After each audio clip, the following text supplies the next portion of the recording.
News all India সমস্ত দর্শককে জানাই আমার অনেক অনেক শুভেচ্ছা।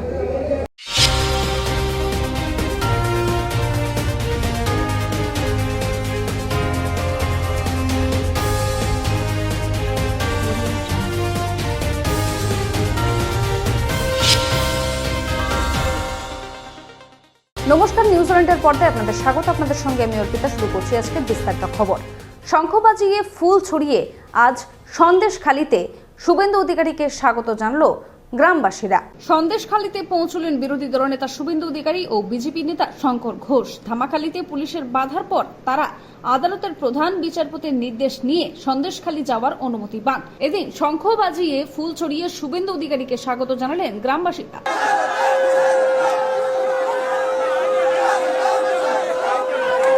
সন্দেশখালীতে টেনে হিঁচড়ে সাংবাদিককে গ্রেফতার করল পুলিশ। গতকালই বিশেষ করে জাতীয় মহিলা কমিশনের চেয়ারপারসন রেখা শর্মা সন্দেশখালী গিয়েছিলেন। ফলে এক ঝাঁক সংবাদ মাধ্যমের প্রতিনিধিরা সন্দেশখালীতে উপস্থিত হয়ে ঘটনাস্থলের পরিস্থিতি তুলে ধরছিলেন। বিকেল 5টা নাগাদ আচমকাই রিপাবলিক বাংলার সাংবাদিক সন্তু পানকে গ্রেফতার করে পুলিশ। বিনা নথিতে গ্রেফতারের বিরোধিতা করলে তাকে টেনে হিঁচড়ে নিয়ে যাওয়া হয়, টোটোয় করে থানায় নিয়ে যাওয়া হয়। মঙ্গলবার তাকে তোলা হয় আদালতে। পুলিশ সূত্রে খবর, এলাকার এক মহিলার অভিযোগের ভিত্তিতে গ্রেফতার করা হয়েছে ওই সাংবাদিককে। এই ঘটনাকে কেন্দ্র করে রাজ্য জুড়ে শোরগোল পড়ে গিয়েছে। সময় এখন একটি ছোট্ট বিরতির, ফিরে আসছে বিরতির পর। 11 বছরের পথ চলা শুরু আমাদের নিউজ অল ইন্ডিয়ার। 15ই আগস্ট 2023 থেকে নতুন সাজে নতুন রূপে নিউজ অল ইন্ডিয়া। আপনাদের কাছে অনুরোধ, আমাদের চ্যানেলটি সাবস্ক্রাইব করুন, লাইক করুন এবং শেয়ার করুন। ফিরে এলাম বিরতির পর। আসছে এবারে বিস্তারিত খবরে। সন্দেশখালীতে গেল আজ বৃন্দা কারাত, কিন্তু ধামাখালীতে আটকে দেয় পুলিশ। अगर औरतें शिकायत कर रहे हैं और अगर औरतें बयान दे रहे हैं तो पहले से हम कैसे कह सकते कंस्पिरेसी है? आपने कोई जांच नहीं की, आपने किसी औरत से बातचीत नहीं की और घर बैठे आप अपने लोगों को बचाने के लिए कहेंगे ये कंस्पिरेसी है, तो फिर उल्टा ये भी कहा जाएगा कि आप कंस्पिरेसी कर रहे हैं महिलाओं की आवाज को दबाने के लिए। तो ये तो कभी बर्दाश्त नहीं की जा सकते हैं। सीपीआई के एक्टर एक्ट्रेसेस बता रहे हैं आरएसएस के नेता जो लोग आरोप लगा रहे हैं जो महिलाएं उनसे। अरे आप बताइए, ये तो इतनी गलत बात है। जो महिलाएं शिकायत कर रहे हैं, आप इस प्रकार की उनको अब्यूज कर रहे हैं, ताजा घाव पर आप मिर्च छेड़ रहे हैं, ये क्या तरीका है उनका? राष्ट्रपति বিজেপির পার্টি অফিসের সামনে বিক্ষোভ দেখালেন আজ শিখ সম্প্রদায়ের মানুষ। সন্দেশখালীতে পুলিশের উদ্দেশ্যে বিতর্কিত মন্তব্য বিজেপির। কলকাতায় বিজেপি অফিসের সামনে এই নিয়ে বিক্ষোভ দেখালেন শিখ সম্প্রদায়ের মানুষরা। বিক্ষোভকারীদের হুঁশিয়ারি, যতক্ষণ না প্রধানমন্ত্রী নরেন্দ্র মোদী ও কেন্দ্রীয় স্বরাষ্ট্রমন্ত্রী অমিত শাহ ক্ষমা চাইবেন ততক্ষণ শান্তিপূর্ণভাবে আন্দোলন চলবে। खालिस्तानी शब्द का प्रयोग किया है। ਜਦੋਂ तक सानू देश के प्रधानमंत्री नरेंद्र मोदी ते अमित शाह तो होम मिनिस्टर तो रिटन अपॉलोजी नहीं मिलती, उन्ना चिकर साडा बीजेपी के हैडकुआटर दे पार्टी ऑफिस कलकत्ता विच साडा धरना लग्या रहूगा। সময় এখন একটি ছোট্ট বিরতির, ফিরে আসছে বিরতির পর। আরজু মানেই আপনার মনের মতো ফার্নিচার। আসুন দেখে নিন আপনার পছন্দ অনুযায়ী অফিস বা ঘর সাজানোর জন্য নতুন ডিজাইনের ফার্নিচার। ডিজাইনেবল সোফা, আলমারি, ড্রেসিং টেবিল, অফিসের জন্য রকমারি চেয়ারের সাথে দোলনা, বিভিন্ন রকম ডিজাইনেবল ফার্নিচার। তাহলে আর দেরি না করে চলে আসুন আরজুতে। 74 Rajdanga Gold Park, Kolkata 700107। 52D Raja SC Mallick Road, Jadavpur, Kolkata 700032। Phone number 8100472255, 8240411427। ফেরালাম বিরতির পর। আসছে এবারে বিস্তারিত খবরে। পুলিশের উদ্দেশ্যে বিতর্কিত মন্তব্য বিজেপির। এ নিয়ে সোশ্যাল মিডিয়ায় তীব্র নিন্দা করেছেন মুখ্যমন্ত্রী। টুইট করে ঘটনার নিন্দা করলেন মমতা বন্দ্যোপাধ্যায়। 109 নম্বর ওয়ার্ডের তৃণমূল কাউন্সিলর অনন্যা বন্দ্যোপাধ্যায়কে শোকজ করলেন মেয়র ফেরাদ হাকিম। অভিনেত্রী তথা কলকাতা পুরসভার 109 নম্বর ওয়ার্ডের তৃণমূল কাউন্সিলর অনন্যা বন্দ্যোপাধ্যায়কে শোকজ করলেন মেয়র ফেরাদ হাকিম। গতকাল পুরসভার বাজেট অধিবেশনে খ্রিস্টানদের ধর্মগ্রন্থ বাইবেলের উল্লেখ করে একটি উপমা টেনে বিতর্কে জড়ান অনন্যা বন্দ্যোপাধ্যায়। রাতে ফেসবুক পোস্টে মেয়র ফেরাদ হাকিম জানান, অনন্যার কাছে তার মন্তব্যের কৈফিয়ত চেয়েছে তৃণমূলের পৌরদল। সময় এখন একটি ছোট্ট বিরতির, ফিরে আসছে বিরতির পর। আপনি কি ভ্যাকেন্সি ল্যান্ডের সন্ধানে রয়েছেন? চিন্তা না করে আজই যোগাযোগ করুন ঋত্বিকা এন্টারপ্রাইজে। আমরা রুবি হসপিটালের 3 কিলোমিটার থেকে 12 কিলোমিটারের মধ্যে ল্যান্ড সেল করি। ভ্যাকেন্সি ল্যান্ডের দাম 80,000 থেকে 2,70,000-এর মধ্যে।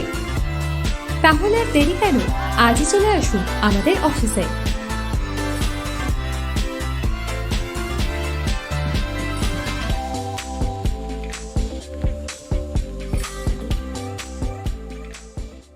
ফিরে এলাম বিরতির পর। আসছে এবারে বিস্তারিত খবরে। অনন্যা বন্দ্যোপাধ্যায়ের ঘটনায় নিন্দা করলেন চেয়ারপারসন মালা রায়। অনন্যা বন্দ্যোপাধ্যায়ের বক্তব্য নিয়ে সাফাই দিলেন মালা রায়। আপনারা সকলেই জানেন যে বিধানসভার পরে পৌরসভা বলতে নেক্সট বিধানসভা কলকাতা পৌরসভা।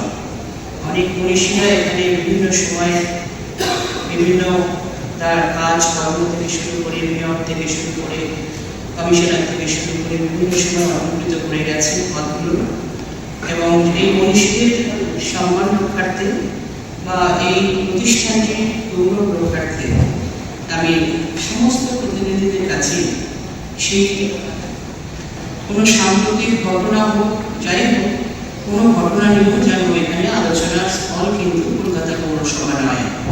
সুতরাং বাজেটের উপর আলোচনা যখন বাজেট নিয়েই আপনারা বক্তব্য রাখবেন এই আশা রাখছি। সবাইকে এই সহযোগিতার হাত বাড়িয়ে দেওয়ার জন্য আমি ট্রেজারি বেঞ্চ সকলের কাছে অনুরোধ রাখলাম। আজ বায়ো টয়লেট বাসের উদ্বোধন করলেন পুর সংস্থার মেয়র ফেরাদ হাকিম। পূর্ব ঘোষিত মতো মহিলাদের জন্য বায়ো টয়লেট বাসের উদ্বোধন করলেন কলকাতা পুর সংস্থার মেয়র ফেরাদ হাকিম। এদিন কলকাতা পুর সংস্থার সামনে একটি আধুনিক মহিলা টয়লেট বাসের শুভ সূচনা হয়। হাজির ছিলেন সেখানে এক ঝাঁক মহিলা তৃণমূল কাউন্সিলররাও। সময় এখন একটি ছোট্ট বিরতির, ফিরে আসছে বিরতির পর, সঙ্গে থাকুন। গাড়ি চালানো শিখতে চান? দীর্ঘ 24 বছর ধরে সরকার অনুমোদিত স্কুলে মহিলা এবং পুরুষদের গাড়ি চালানো শিখিয়ে এবং ড্রাইভিং লাইসেন্স দিয়ে রোজি রোজগারের সুবন্দোবস্ত করে দেওয়া হয়। এক্ষুনি চলে আসুন সরকার অনুমোদিত নস্কর মোটর ট্রেনিং স্কুলে, তিলচলার থানার সামনে, ভিআইপি নগর এবং অজয়নগর, মুকুন্দপুরে।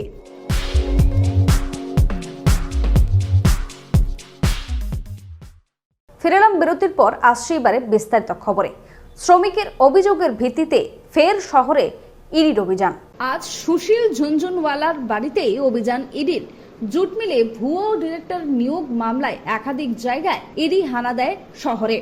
সাকরাইল ডেল্টা জুট মিলে ও বালিগঞ্জ জুট মিলের মালিকের বাড়িতেও তল্লাশি শুরু করে ইডি। কাউন্সিল হাউস স্ট্রিটে জুট মিলের অফিসেও তল্লাশি করে ইডি আধিকারিকরা। এর আগেও পিএফ এর টাকা না পাওয়ার অভিযোগ করেছিলেন জুট মিলের অবসরপ্রাপ্ত শ্রমিকরা। 21 কোটি টাকা বকেয়া থাকার অভিযোগ করেছিলেন শ্রমিকরা। সেই অভিযোগের ভিত্তিতেই এই তদন্ত করে ইডি। ইন্ডিয়ার হাত ধরে ভোটে প্রার্থী হতে পারেন কমল হাসান। এবার ইন্ডিয়া জোটে সামিল হতে চায় কমল হাসানের দল। সম্প্রতি নির্বাচন কমিশন চলচ্চিত্র তারকার দলকে নির্বাচনী প্রতীক বরাদ্দ করেছে। এরপর লোকসভা ভোটে লড়াইয়ের প্রস্তুতিও শুরু করে দিয়েছে এই দক্ষিণী সুপারস্টার। ডিএমকে কংগ্রেস জোটে কমল হাসানের যোগদান নিয়ে বেশ কিছুদিন ধরেই জল্পনা চলছিল। জানা গিয়েছে কোয়েম্বাটোর বা চেন্নাই আসন থেকে ভোটে দাঁড়াতেও পারেন কমল হাসান। খবর এখনকার মতো এই পর্যন্তই। দেখতে থাকুন নিউজ অল ইন্ডিয়া খবর, মানে আমরা। শুভরাত্রি। রুবি হসপিটালের খুব কাছে বিমান্তা হোটেলের পাশে Ruby guest house. Ruby guest হাউসে আসলেই আপনারা কম দামে পেয়ে যাবেন রুম ভাড়া। তাহলে আজই চলে আসুন রুবি গেস্ট হাউসে। Ruby guest house.